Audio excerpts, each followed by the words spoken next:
AITA for telling my sister she's not allowed to bring her homemade food to Thanksgiving because her cooking is ruining the meal. I need to start this by saying that I love my sister. I really do. She's one of those people who has a heart of gold and would go to the ends of the earth for you if you needed her. She's the one who remembers everyone's birthdays, the first to volunteer to babysit when someone needs help, and the person who organizes family game nights just to bring everyone together. She's that person, and I truly appreciate her for it.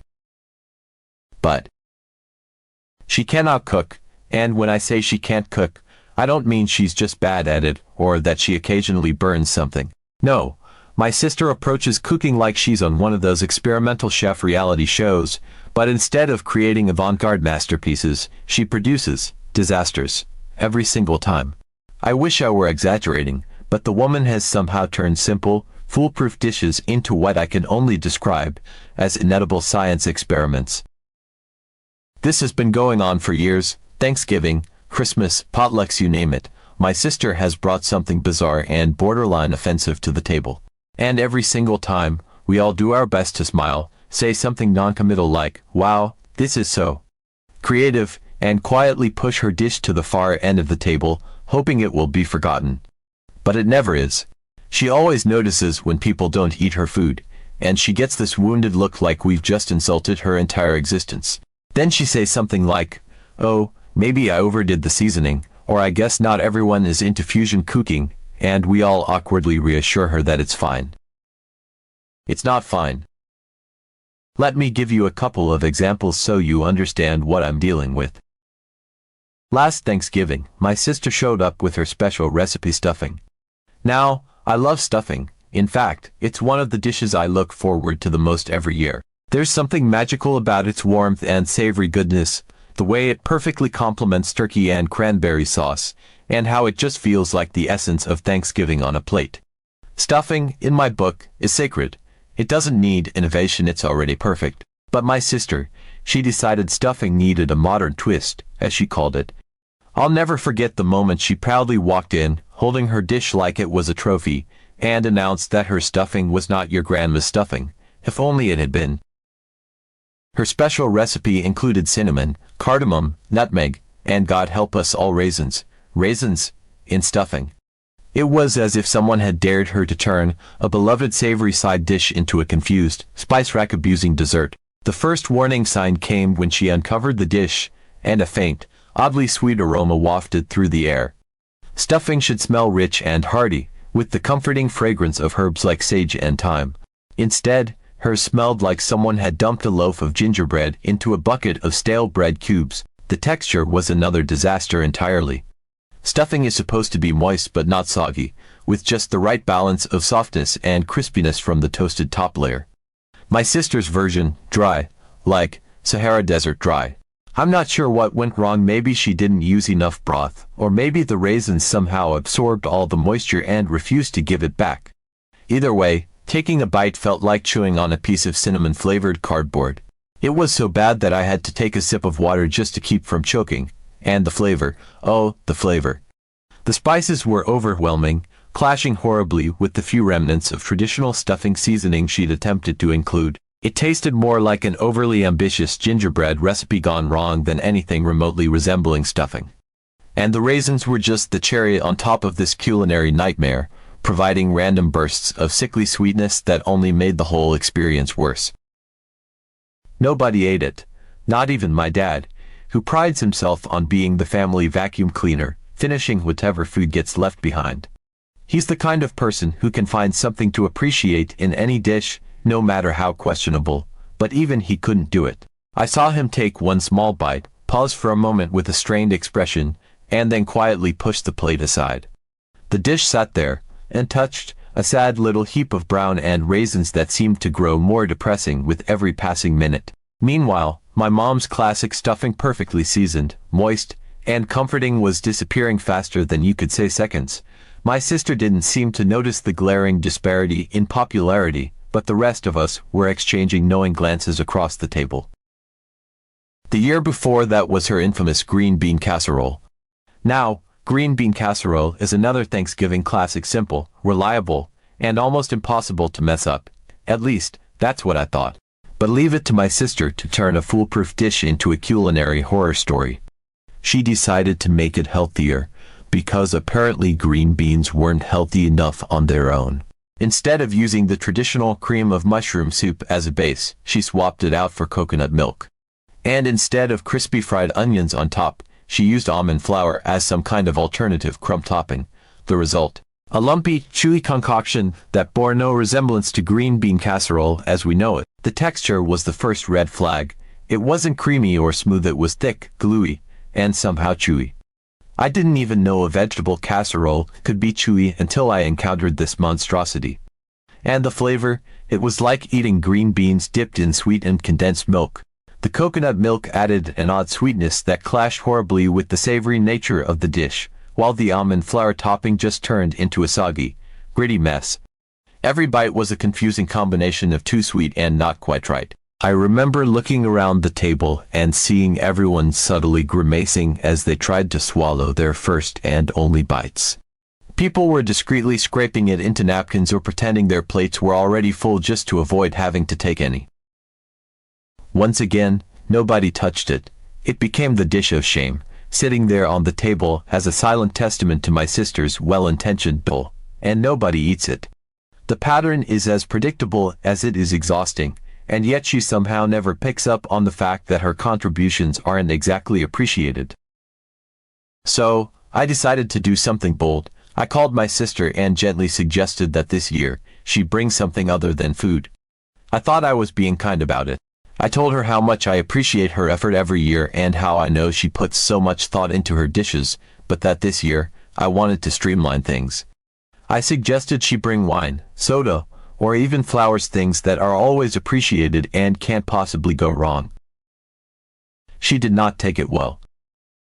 The moment I brought it up, her tone shifted. She asked me, "Are you saying you don't want me to cook?" And I could already hear the hurt in her voice. I tried to explain that it wasn't about her, it was about keeping things simple and cohesive. I even told her how much work I was putting into hosting and how I just wanted to take some of the pressure off her. But she wasn't having it. She said I was being controlling and shutting her out of the family gathering. Then she hit me with, "Thanksgiving is about everyone contributing, not you deciding what's acceptable." I was stunned. I didn't know how to respond. I told her that everyone appreciates her effort, but that I thought this would be easier for everyone and still let her be part of the celebration. She doubled down, saying I was making her feel like she wasn't good enough and that I was ruining Thanksgiving. Then came the kicker. "Well, I'm bringing my green bean casserole whether you like it or not." At that point, I just gave up. I said, "Okay, do whatever you want," and hung up. Now, word has gotten out to the rest of the family. Apparently, my sister vented to my mom, who is firmly on her side. My mom called me and said I was being too rigid and that Thanksgiving isn't about the food, it's about family. She told me I should just let my sister bring whatever she wants and not make such a big deal out of it. A couple of my cousins chimed in too, saying things like, "It's the thought that counts, and you're being kind of harsh." But here's the thing, I'm the one hosting. I'm the one putting all this time, effort, and money into making a beautiful meal. Is it really so wrong to want the food to be good? To want people to actually enjoy what's on the table? I don't think it's fair that I have to cater to my sister's feelings at the expense of the entire meal. At this point, I don't know what to do. Do I just let her bring the casserole and resign myself to another year of awkwardly avoiding it? Do I accidentally forget to put it out on the table? Or do I stand my ground and risk blowing up the whole holiday? I feel like no matter what I do, someone's going to be upset. Am I really the bad guy here? I just want people to leave my Thanksgiving dinner happy, full, and not traumatized by coconut milk-covered green beans. Update 1. Alright, well, things have escalated fast.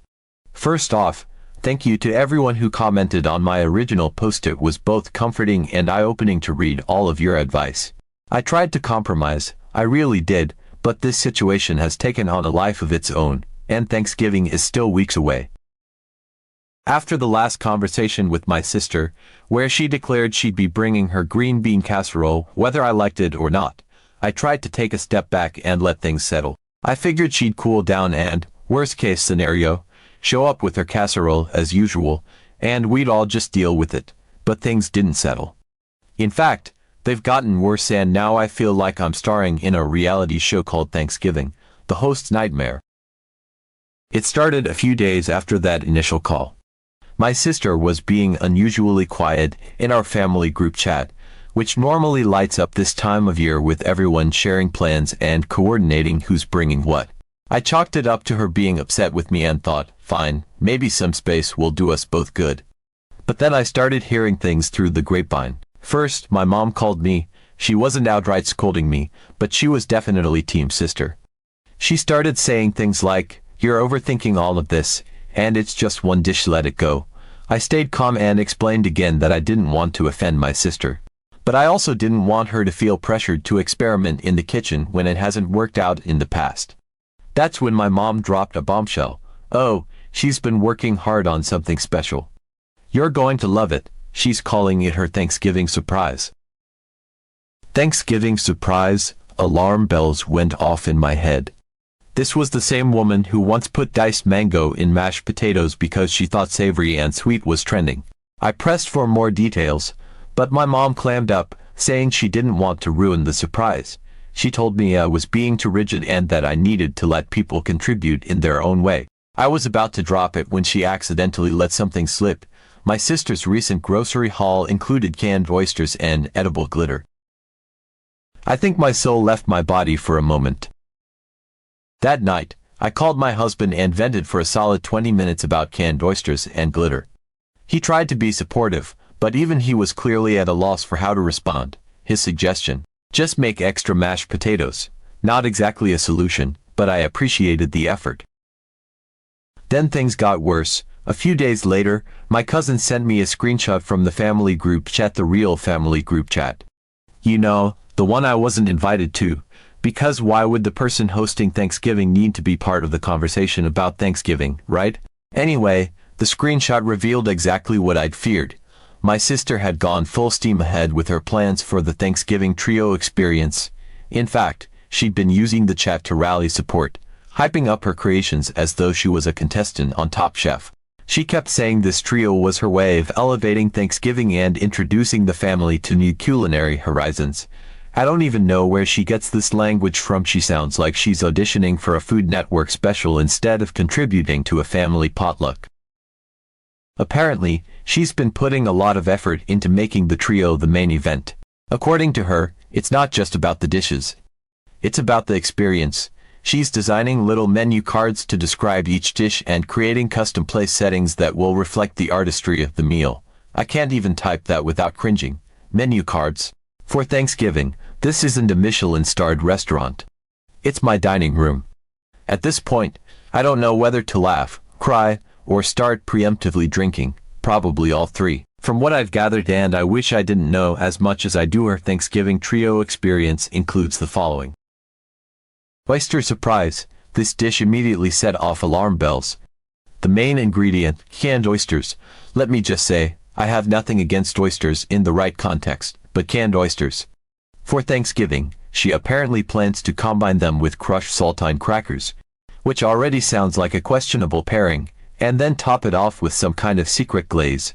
My cousin thinks it might involve a fruit puree of some sort, but nobody's sure because she keeps referring to it as the surprise.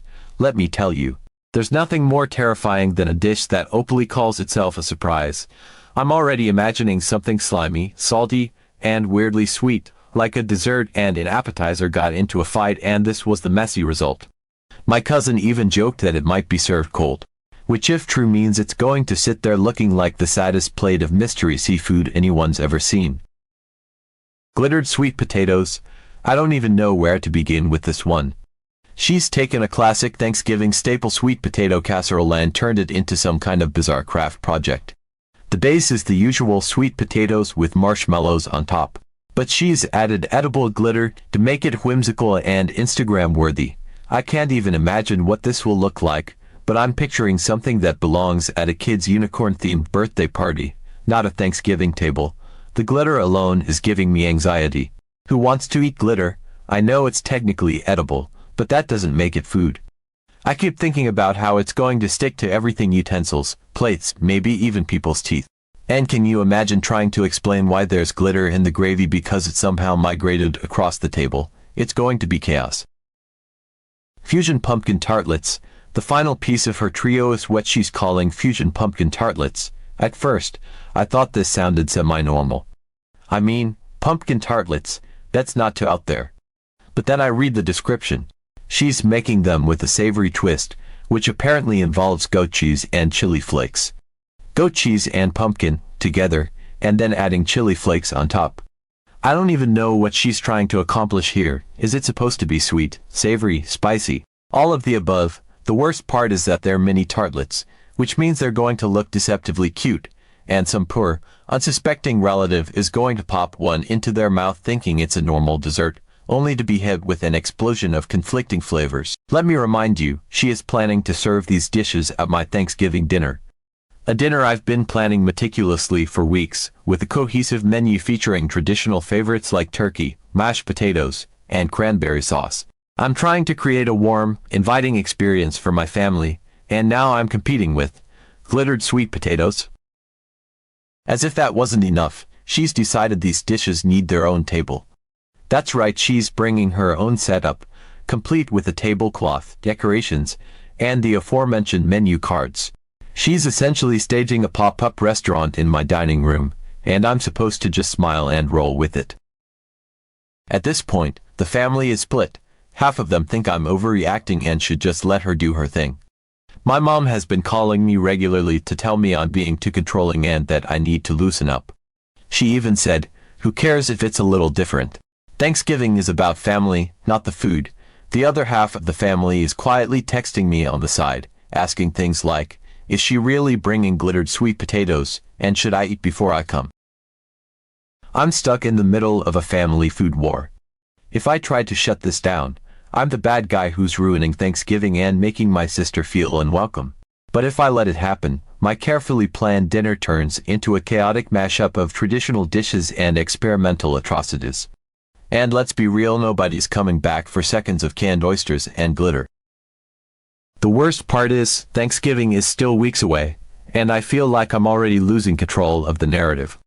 My sister has turned this into a whole thing, complete with her own fan club, and I'm the villain in her story. I've tried to compromise, but at this point, I feel like no matter what I do, someone's going to be upset. The only question is whether it'll be me or the entire extended family. Right now, my options feel limited. Do I let her bring her trio and hope for the best? Do I preemptively order pizza as a backup? Do I try to accidentally misplace her dishes in the chaos of the kitchen? I'm seriously considering setting up a second table in another room and designating it the experimental zone, just to keep her creations away from the main spread. All I know is, this is shaping up to be the most stressful Thanksgiving I've ever hosted. And the funniest part, my sister thinks she's helping. Update 2. Alright, so Thanksgiving is now just a little over 2 weeks away, and I honestly don't know whether to laugh, cry, or just hand over my hosting apron and wave a white flag. I thought the Thanksgiving trio experience would be the height of the madness: 3 experimental dishes that no one asked for, complete with their own table and menu cards. But no. My sister has officially turned this into her event, and things have gone completely off the rails. Since my last update, my sister has apparently decided that this year's Thanksgiving is going to be her culinary coming out party. According to the screenshots my cousin keeps sending me, bless her, my sister has been hyping up the family group chat about how this will be a Thanksgiving to remember. She's calling it her Thanksgiving debut and has even referred to herself as the Thanksgiving head chef. In my house, for the dinner I'm hosting. The audacity would be hilarious if it weren't happening to me. The new development, she's now planning a culinary surprise centerpiece to serve as the main attraction. That's right, on top of her 3 already bizarre side dishes, she's making some kind of statement dish to be the star of the meal. I have no idea what this centerpiece is, but based on her track record, I can only assume it will involve ingredients that have no business being combined. Glittered sweet potatoes and coconut milk casseroles are bad enough, but a main dish. I'm picturing something horrifying, like a turkey stuffed with seafood or some kind of savory jelly mold. The thought alone is giving me stress hives. And it doesn't stop there. My mom has now fully taken my sister's side. She texted me privately to suggest that I step back this year and let my sister shine. She thinks my sister is just so excited about her contributions and that we should let her have her moment. Apparently, my mom is convinced that if we humor her this one time, she get it out of her system and stop experimenting on the family in the future. But let's be real, this isn't going to be a one-time thing. If we let her hijack Thanksgiving now, she'd be pulling this stunt at every holiday until the end of time. What really got me, though, was when my mom hinted oh so casually that maybe I should focus on decorations and drinks instead of the food. Decorations and drinks, for the Thanksgiving dinner I'm hosting. It's clear what's happening here. My mom is trying to gently hand the reins to my sister without actually saying it. She thinks this is a compromise. Meanwhile, I'm sitting here wondering why the person with a proven track record of turning classic dishes into disasters is the one being handed the metaphorical chef's hat. At this point, I feel completely stuck. If I push back, I'm the villain who's ruining my sister's big moment and turning Thanksgiving into a family feud. But if I let her take over, I'm essentially giving up on the nice, cohesive dinner I've been planning for weeks and subjecting everyone to her culinary experiments. And let's be honest, there's no way she's going to stick to a cohesive theme. My carefully planned menu of turkey, mashed potatoes, and cranberry sauce is going to be gate-crashed by glittery side dishes and whatever monstrosity she has planned as a centerpiece. And it's not just my mom. Other family members are starting to chime in, too. A few people in the group chat are openly cheering her on, saying how fun and creative her ideas sound. One of my aunts even said she's looking forward to trying something new, easy for her to say, since she's not the one hosting. On the flip side, I'm still getting side texts from the more reasonable family members who are quietly horrified. My cousin sent me a message that just said, "I heard glitter turkey, please tell me this isn't real." I have no idea if she's joking or if glitter is actually part of the centerpiece, but honestly, nothing would surprise me at this point. The worst part is that Thanksgiving is still 2 weeks away, and the drama just keeps escalating. I tried talking to my husband about it, but he's in full don't rock the boat mode. His suggestion, maybe we just let her do her thing and focus on making sure the other food is really good. I know he's trying to keep the peace, but the thought of my sister's glitter-covered sweet potatoes sitting next to my perfectly roasted turkey is making me physically ill. At this point, I don't even know what to do. Do I let her bring her Thanksgiving debut to life and just hope for the best? Do I confront her and risk turning the entire holiday into a family showdown? Or do I preemptively sabotage her efforts by accidentally forgetting to set out her dishes? The last option is looking more tempting by the day, but I know it's only going to make things worse in the long run. The funniest part, my sister probably thinks she's doing everyone a favor. She's convinced that her artistic contributions are going to elevate Thanksgiving to some kind of high-class culinary event. Meanwhile, the rest of us are just praying she doesn't serve us anything with glitter, canned oysters, or chili flake pumpkin tarts. So here I am, stuck in the middle of what's shaping up to be the most chaotic Thanksgiving ever. I wanted a nice, traditional dinner where everyone could relax and enjoy themselves. Instead, I'm hosting what feels like a cross between a cooking competition and a family intervention. Thanksgiving hasn't even happened yet, and I'm already exhausted.